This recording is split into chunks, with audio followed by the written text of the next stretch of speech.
Hello guys and welcome to my first video.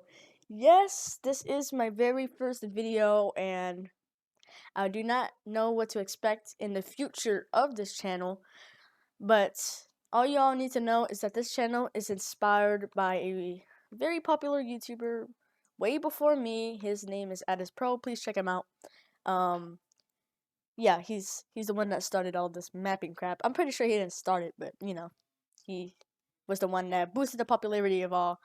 But okay, well, mainly this video is going to be about the second North Korean War, or I mean the second Korean War. Sorry. But we're gonna do a scenario where North Korea will invade South Korea, and we will see what happens. Okay, starting off, we will have North Korea declare war on South Korea.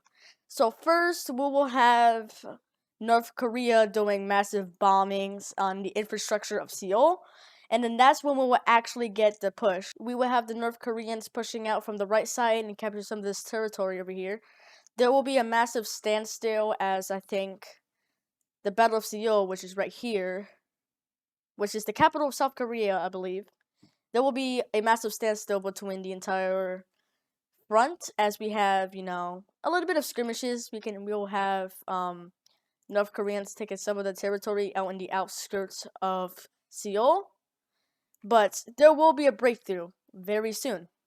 And with the war breaking out, we finally see NATO joining in the side of South Korea. This will do a major impact in the war as this could start World War III. We finally see China and Russia joining in the side of North Korea, and World War III starts to break out. Okay, after a fierce battle between the standstill, we finally have North Korea taking Seoul and ending the standstill. And with the standstill ending, we have North Korea taking more land. And eventually, I don't know if there's any major cities around this area, but so of course South Korea will have to move its capital around this area. With NATO joining in the war, we finally see an invasion happening in the western side of Korea. But yeah, we see an invasion happening west of North Korea, and it's a pretty big amount. But we have to see if they can do a breakthrough, which they kind of do several times. But of course, the North Koreans will kick them out sometimes. And they do some fierce battles. And with the North Koreans having morale, they plan out a massive attack on South Korea, and eventually they do a massive attack, and that will cause South Korea to capitulate. With South Korea and North Korea finally being united, or not yet, we still have South Korea being a occupied country, but it now has a government by the communist rule. Eventually, we will have North Korea change its name to the Communist States of Korea. And with tensions breaking high in Asia, we have Taiwan joining in the side of South Korea, and joining NATO.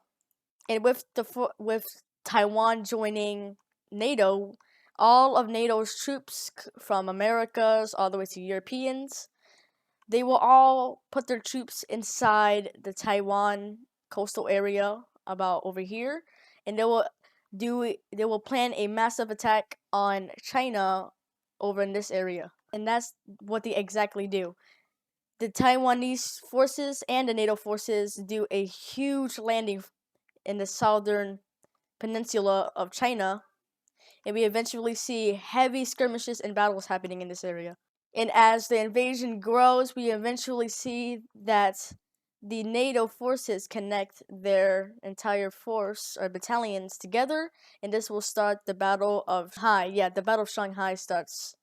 But eventually it will fall to the NATO forces as they grow and grow and grow, as they keep on expanding their military force in South China. As months go by, we will see a massive front appear in the southern region of China with heavy clashes of NATO and Russian and Chinese forces. Eventually, we see the eastern side of South Korea be invaded, and the southern peninsula of South Korea be invaded by NATO. We see a massive army appear and take control of the southern peninsula of Korea. Eventually, the original invasion that NATO participated in eventually collapses, but that does not matter anyways, as we see more troops start pouring in from the south, and eventually South Korea capitulates. And I mean by North Korea. Now, with this unstoppable force emerging from the Korean front and the Chinese front from the south, it looks like that China and Russia will have to be putting up a big fight between the NATO forces as they invade Russia for the first time down from the Chinese front. And we can see that the battalion that invaded North Korea just gets bigger and bigger as months go by. And this will cause China to finally capitulate. But since we have been focusing more on the Asian front, so let's go all the way to Europe, where we have the Russians invading the Baltics. So immediately Russia sends its troops to the border of the Baltics, which is Estonia and Latvia, and immediately their troops start pouring in. Oops, wrong color. Eventually, their troops will start pouring in from all sides, ready. Eventually, we see Estonia and Latvia collapse as what's her name? Lithuania. I'm sorry if I say that wrong. Gets just destroyed and capitulates. So we have all of the Baltics being occupied with the Russian forces. With this going on, Belarus decides that they like Russia, and so they just decide to join Russia. And so with this happening, we finally see the Russians in the we finally see the Russians and the Belarusians. I think is that how you say it? Well, anyways, we see them uniting, and this is what Russia looks like now, with Belarus being fully annexed by Russia. Just in case all of you forget, yes, Russia does own Kaliningrad, which is right next to Poland.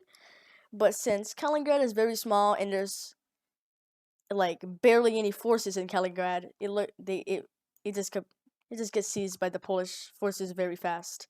With Europe being in a very possible threat of being conquered by the Russians, we finally have Moldova. We finally have Moldova joining NATO. With Poland mobilizing all of its troops ready to attack the Russians, that's what they do. They attack Russia.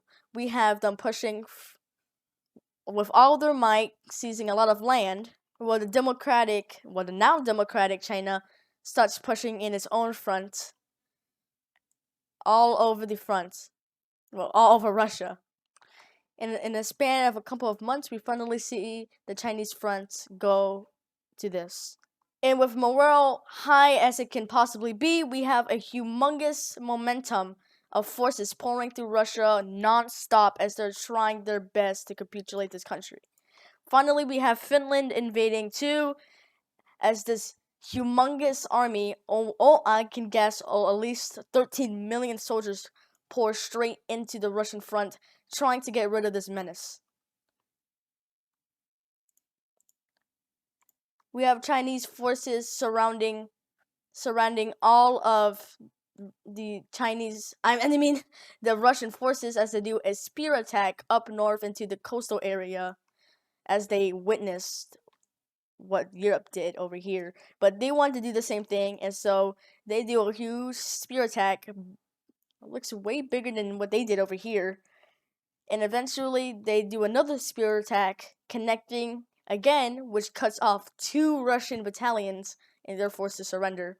And these guys, which are cut off too, are surrender too.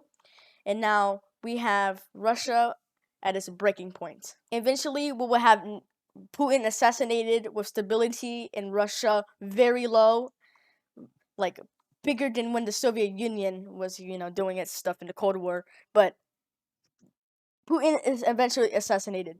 A couple of months later, we finally see NATO troops at the doorstep of Moscow. So if we zoom in, we could see we could see NATO forces getting closer to the city as they're doing a huge spear attack to try to capitulate this capital.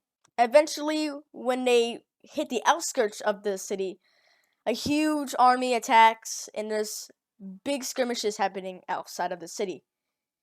And as more pour in, Moscow cannot take it anymore, and eventually just, there's no more soldiers, and it capitulates. With the capital of Russia being destroyed and the people's morale destroyed, we finally see the capitulation of Russia. If you think this is the end, no, it's not. We have Iran. Eventually, the standstill between Iran and Turkey is ended with Iran doing a huge mobilization force between the years of fighting with NATO, and they do a huge spear attack, or not a spear attack. Well, they do a huge attack with the mobilization and recruited forces, which are fresh. They do a huge attack, eventually taking half of Turkish territory. With Russia capitulated and all of the Asian fronts at peace, all of the NATO troops now put their focus into this border over here, which is very contested in a very deadly area, which is covered in no man's land. Eventually, the forces of Turkey is way more bigger than the forces in Iran, which causes Iran to have a struggle between breaking through, and eventually Turkey does its counterattack. We can see Turkey doing a big encirclement as they try to starve Iran's forces to death, which they eventually do. None of them surrender, so they all just die out, and so they just take out the remaining territory. Eventually, Iran is pushed back into its original borders, and now we have a big standstill between these original borders, which is full of dead bodies and full of no man's lands. We eventually see the invasion of Iran with NATO forces pouring through in an unstoppable rate. We can see that Iran just does not stand a chance at this point. There's so many troops that they just can't.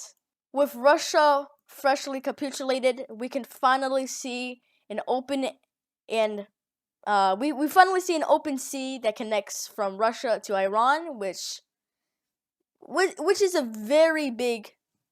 It has a potential attack. When they see this attack, and they go immediately for it, doing an invasion from the sea, and the battle of Tehran begins.